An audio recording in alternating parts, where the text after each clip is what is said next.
क्या हुआ जब नन्हे मोहम्मद अपने चाचा के घर गए और उनके घर रिस्क की बारिश होने लगी और एक नदी में कैसे रास्ता बन गया, चलिए जानते हैं। दादा हजरत अब्दुल मुत्तलिब के इंतकाल के बाद हमारे प्यारे नबी सल्लल्लाहु अलैहि वसल्लम हजरत अबू तालिब की देखरेख में उनके घर पल बढ़ रहे थे। लेकिन जिस दिन से नन्हे मोहम्मद सल्लल्लाहु अलैहि वसल्लम उस घर में आए, उसी दिन से घर का माहौल ही पलट गया। घर के चारों तरफ फिजा में एक अनोखी सी महक तैरती रहती। जहाँ पहले खाने की किल्लत लगी रहती थी, अब नन्हे मोहम्मद सल्लल्लाहु अलैहि वसल्लम के साथ दस्तरख्वान पर बैठने से उस खाने में इतनी बरकत आ जाती कि सब पेट भरकर खाते। हजरत अबू तालिब का घर जो पहले तंगी में डूबा था, अब रिस्क से भरने लगा। जो जमीन कभी सूखी और बेजान पड़ी थी, अब उस पर हरियाली लहलहाने लगी। अक्सर ये होता कि दूध की मशक आधी भरी होती, लेकिन जब नन्हे मोहम्मद सल्लल्लाहु अलैहि वसल्लम उसमें से बस एक घूंट लेते तो वो मशक लबालब भर जाती। घर के सभी लोग जी भरकर पीते, फिर भी दूध में कोई कमी न आती। बीवी ने हैरानी से पूछा, ये कैसा अजब नजारा है, ये क्या हो रहा है? हजरत अबू तालिब ने जवाब दिया, ये कोई अचरज नहीं, ये मेरे भतीजे मोहम्मद की बरकत है। जब हजरत अबू तालिब बच्चों को नन्हे मोहम्मद सल्लल्लाहु अलैहि वसल्लम के संग खेलते देखते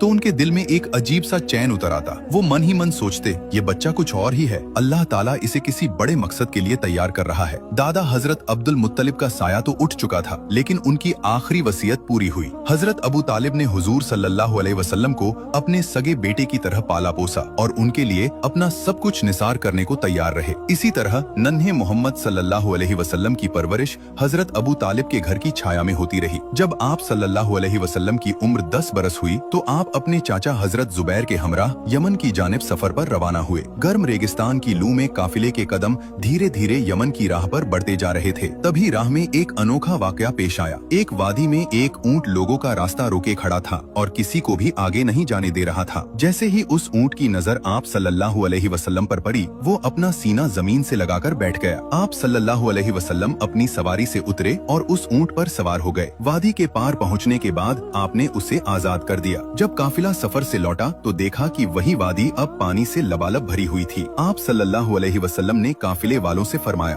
सब मेरे पीछे आ जाओ। जैसे ही आपने उस पानी में पहला कदम रखा, अल्लाह ताला ने अपनी कुदरत का जलवा दिखाया। पानी एक ही लम्हे में 2 हिस्सों में बट गया और रास्ता साफ हो गया। आप सल्लल्लाहु अलैहि वसल्लम और तमाम काफिले वाले बड़ी आसानी से वादी पार कर गए। जब काफिला सलामती के साथ मक्का लौटा तो लोगों ने ये पूरा माजरा शहर वालों को सुनाया। सबके मुंह से निकला, इस बच्चे की शान तो बेमिसाल है, सुभान अल्लाह। जो लोग नबी पाक सल्लल्लाहु अलैहि वसल्लम से सच्ची मोहब्बत रखते हैं, दिल से लिखिए, आई लव मोहम्मद सल्लल्लाहु अलैहि वसल्लम। और अगले पार्ट के लिए अभी सब्सक्राइब जरूर करें।